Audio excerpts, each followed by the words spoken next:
maa ngi siy ñaax n'est-ce pas waaye vraiment ci kaay ñi xas kii kaay ñi saaga kee ndax kii dañoo war a def tuba muti bi ñu ko déglooti parce que mongoog daal macha allah yàlla na yàlla yombal lépp yàlla na yàlla yombal lépp mais man je trouve que bu ñu demee ba jamono bi nga xam ne dañuy wax ne murit yi war ñu déglu diw nga xam ne kon déjà kon ñoom war nañu xal seen bopp ñoom kon ñoom xamuñu la mooy murit kon donc kon xamuñu la mooy murit te taxawuñu ñoom si dara ndax ku taxaw ci normalement ku taxaw si dara loolu ragal kenn déglu qui que ce soit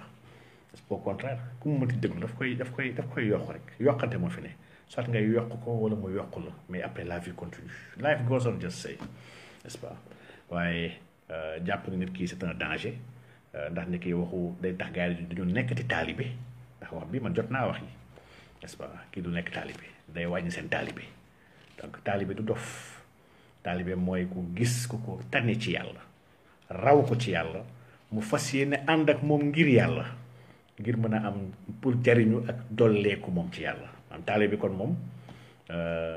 nekkul ci parparloo de taalibe bi intérêt am lay topp dafa bëgg a jariñu ba pare bëgg a defaru n'est-ce pas donc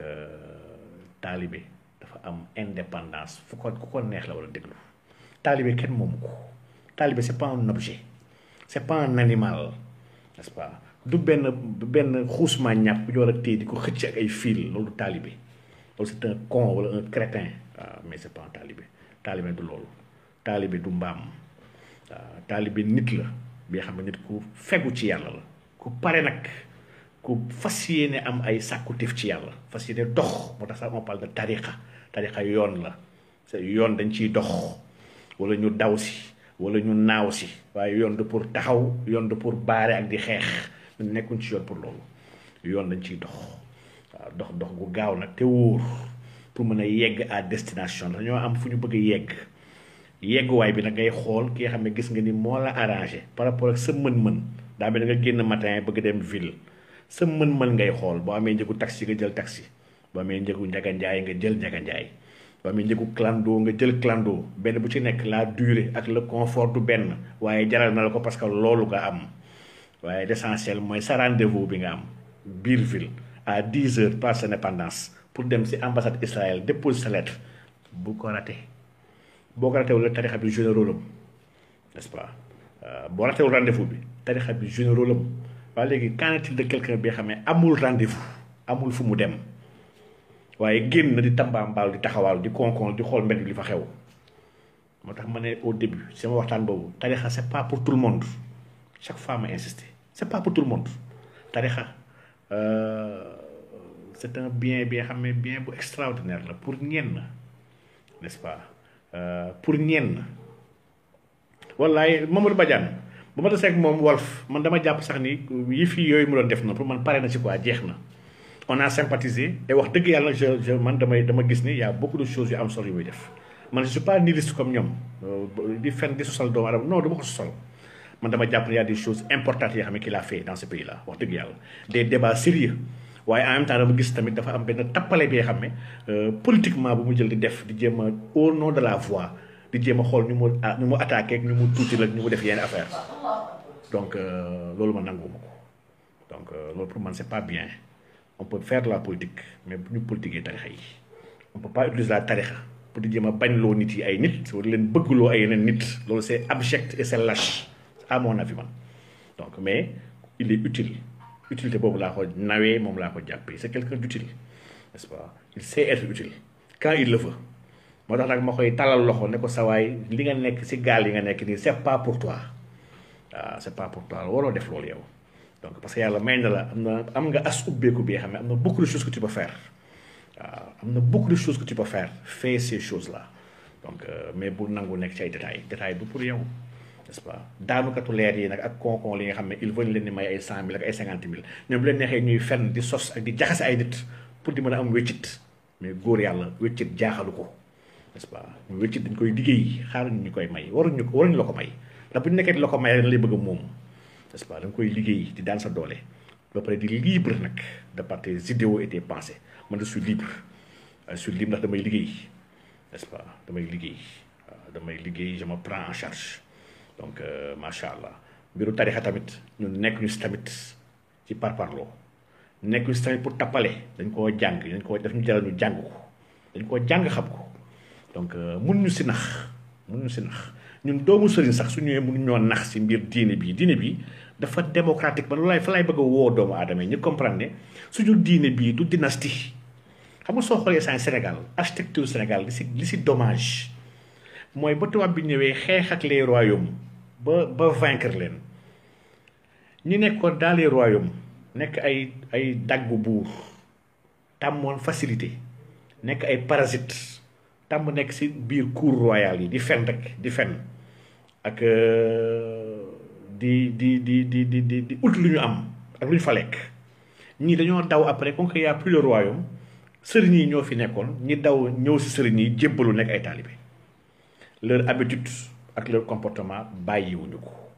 ba léegi aujourd'hui y a deux types de talibé y a des talibé dagg ñu wax ay dagg lañu di jëflanteeg ab sang wala ab yàlla waaye xam ay talibé xam ne ay talibé yi nga xam ne yuy sàkku lañu ànd ak nawle bi nga xam ne daf leen tane ci yàlla raw leen ci yàlla ñu nangul ko loolu àndandoog moom ngir yàlla pour mën a am yàlla ñaari xeet talibé ba tey boo demee tarixa yëpp moo fa am malheureusement jamono bi ñu nekk nag le deuxième type de talibé ñoom ñoo majoritaire ñoo ëpp mooy golo yi ak con yi ak commerçant yi xam ne dañoo jël tarixa yi bëgg koo foowe def ko benn tappalekaay def ko benn outil de guerre entre ñoom ak ñeneen def ko benn passe-temps fu ñu war a mën a toog plané amuñu aucune sàkkutif jànguñu utuñu xam-xam bugguñu sax xam-xam donc dañoo bëgg nekk ay géwlu ay sëriñ bëgg nekk ay dagg des objets n'est-ce pas ñii nag suñu leen bàyyee comme qu'ils sont majoritaires bu leen bàyyee ñuy wax ci penc mi ils vont obstruer les pensées et ils vont semer la zizanie dans les esprits de ceux qui veulent cheminer yaa xam ne ñoo bëgg ñoom dox maanaam cheminat yi ñooy wooye as saalik n'est-ce pas saalik yi saalik nag mooy ki nga xam ne il engage la marche saalik boobu la si war a boole saadiq mooy il doit être sincère n'est-ce pas dox nag ak ki nga xam ne murabbi ki nga xam ne c'est un éducateur spirituel ki nga xam daf laa tane dafa defaru ndax ku defarul dafa mënul defar ku defarul lu mu lay defaree il n'est pas du tout question nekk surtout sëriñ wala doomu sëriñ pour nekk sëriñ nee naa la amalgame boobu mooy l'amalgame fondamental qu'il y a dans ce pays et que les gens doivent répudier suñu bëggee wax lu leer a pare bëgg tabax diine bu set te sell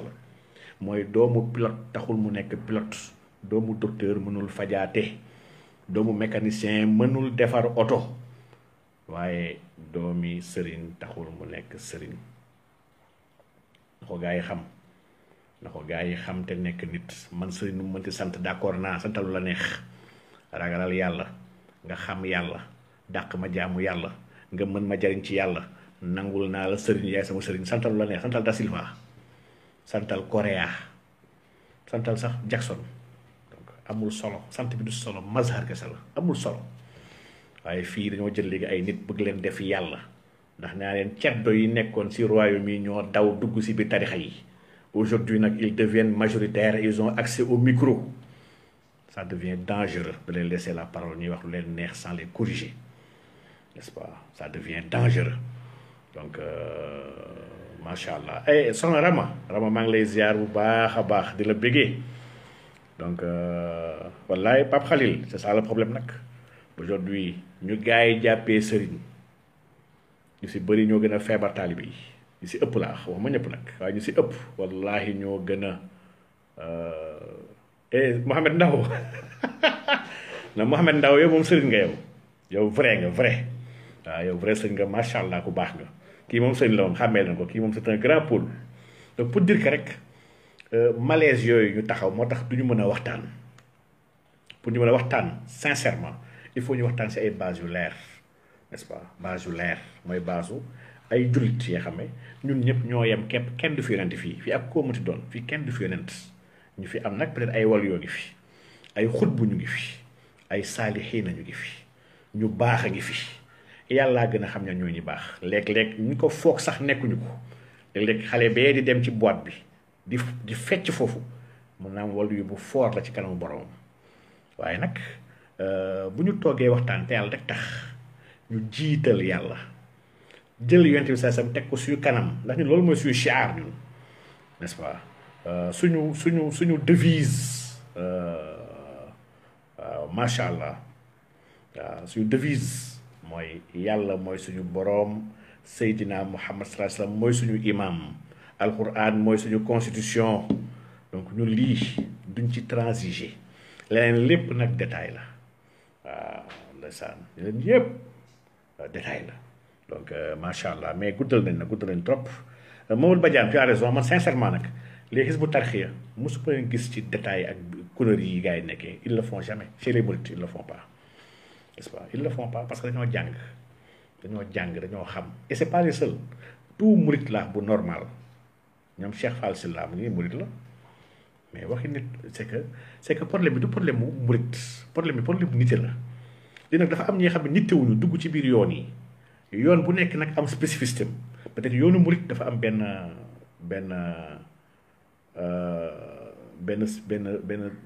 spécificité bi nga xam ne yoon tijaan amu ko maanaam le culte du maître ci yoonu murit la gën a rigide que ci yoon tijaan n'est-ce pas léegi foofu nag kon day tax ku fa dem di nga mën a entourer benn genre mystère obligé gars yi ci benn pseudo taalibe bi nga xam ne kenn du ñemee wax ci li ngay wax donc dama gis la meute nag loolu ñuy def ñoom donc la meute ce qu'ils font donc et li ñuy def ni c'est dangereux et nekkuñu di liggéeyal sëriñ bi nag attention man dama jàpp li may def sax moo ëpp solo ci liggéeyal sëriñ bi ko ñoom liggéeyal ñu sëriñ bi au contraire ñu ngi yàq yoon bi waaw ñu ngi yàq donc li ñuy def yàq la waaw saaga ay ndey xaste du jàngale sëriñ bi n'est-ce pas donc lu jàngale sëriñ bi donc ñii ay bongo man lañu rek yoo xam ne amuñu bongo ndax ils savent pas jouer bongo bi daf na nga koy jàng foog nga mën ko ils ont pris la peine jànguñu dara ñoom Pa Mbaye Guèye Sylla pa bu ñàkk jom boobu c'est que ñoom ñëpp ñoo bokk mbuus jànguñu amuñu xam-xam donc mais ils veulent parler donc léegi nag si xastante saagante sosalaate bëgg érigé wu en pseudo sentinelle ak défenseur d'une voix lii gis lañ ci dese wax dëgg yàlla tamit lii nag la nature a horreur du vide moo tax j'appelle encore les intellectuels li nga xam ne les sadiq man murit yi laay waxal waxuma marid yi ñi ay marid lañu dañoo feebar bokkuñ ci yoon bi man gëwuma si yoon lañu bokk ñii si sëlba di nekk waaye murit yi laa ñu nekk ci yoon bi nañ jëlaat mbir yi en main bàyyi bañ gars yi di wax ndax gars yi ñu ngi yàq ñu ngi créer ay ennemis ci yoon bi ñu ngi jéem a saltel enseignement ak philosophie yoon bi tëddeewul noonu donc macha allah waaw macha allah mais nag sama gars yi ziar naan instant yi guddal nañ trop non sëñ Ahmad Rafaay moom il est unique kooku moom vraiment kii c'est un man dem naa këram fanaan nañu këram defal nañu rekk nañu fa ay cere moom vraiment moom macha allah moom suñu nit la waaw suñu nit la nit ku baax la diine ko ñor donc dëgg ko ñor kii nekkul ci mbiru parparloo di nga mbir yi parparloo ku nekkul parparloo dafa yomb xam nekk parparloo mooy yomb parparloo gis nga ñëw di ko créer di jéem a xuuxalaate c'est que man ñu koy def sama biir kër sax leen contre man waaw pourtant ak moo doon yu yomb te neex man may si parparloo yi donc parparloo dafa yomb parparloo c'est abject c'est petit donc ñu nekkul ci loolu ñun si xam-xam la ñu nekk ak ci laayante biir dimbalante dañoo dépassé frontière ay sama tarixa ak sama sëriñ non donc dañoo dépassé frontière yooyu man loolu tey tënku ma donc li ma tënk mooy je suis musulman d'abord sénégalais ensuite ay africain donc am ay enjeux ak ay problèmes ak ay combats qui m'interpellent ci sama jamono bii ma war ci am taxawaay balaa maa dee te xam naa dinaa dee yàggutul te su ma dee naa taxaw ci kanam borom bi naa la yokk moom te balaa maa dee nag lépp li nga xam ne xewoon sama jamono te ma mën ci am taxawaay dama ci war a am taxawaay ba mën ci layal sama bopp sama kanam borom incha allah donc loolu kese moo tax may agir ma pour yokk sama mbooloo sëriñ ndax sama tarixa soxlawul propagande soxlawul promotion donc tarixa yi soxlawul marketing li ngay def nii bëgg def marketing soxlawul marketing tarixa c'est pour des élites c'est pas pour tout le monde c'est pour les plus grands les ndaanaan ñoo war a am tarixa pas des petits les petits nañu yem ci islam 5 piliers nañ ko respecté nekk ci loolu waaw ñi bëgg leneen leen def leneen waaye tarixa c'est pas pour tout le monde man woo ma ci kenn propagande ma kenn xaalawu ma kenn man fi ñëw sax des fois di ma jéem wax sax leen jéem ne sawaay toogal si diine bi kese mat na tout est dedans donc ñun ñëwuñu ñun nekkuñu si farfarloo donc te lii mooy essence su tasawuf du warul nekk ñun kese ñëpp fii Sénégal ñëpp ñoo war a bokk benn taxawaay donc étant que ñëpp baloon bokkuñ taxawaay nag mais ce sera compliqué de se parler on pourra pas se parler parce que ne kenn sax yonte bi saa sab nee na mun lay dangaa kon sama sëriñ doo ci mën dangaa bañ yoon bi parce que il n'est pas assez grand intellectuellement dañoo tafu xelam c'est un con qui parle il faut le comprendre donc dañ ko tafu donc bëggul dégg ku wax xalaat pourtant sëñ bi dafa wax ay xalaatam sëñ bi fekk na fi ñeen ñu wax seen xalaat peut être d'accord ma ak ñoom te ñooñu saagawuñu ko xasuñu ko donc fii sëriñ yëpp ils ont des points de divergence xasantewuñu saagantewuñu la divergence dafa bokk ci islam dafa bokk ci intellectuel te balaa ngay xam sëriñ yi fi nekkoon ay intellectuel lañu nga dem xool seen ay livres mais ils sont d'une dimension intellectuelle extraordinaire da ngay dem xool ñoom seen Touba Alhaji Malick mais xool seen bibliographie kese suñuy bind sax ñoom ba wax la fu ñu sukkandiku pour bind jox la seen état de bibliographie mais tu n'en reviens pas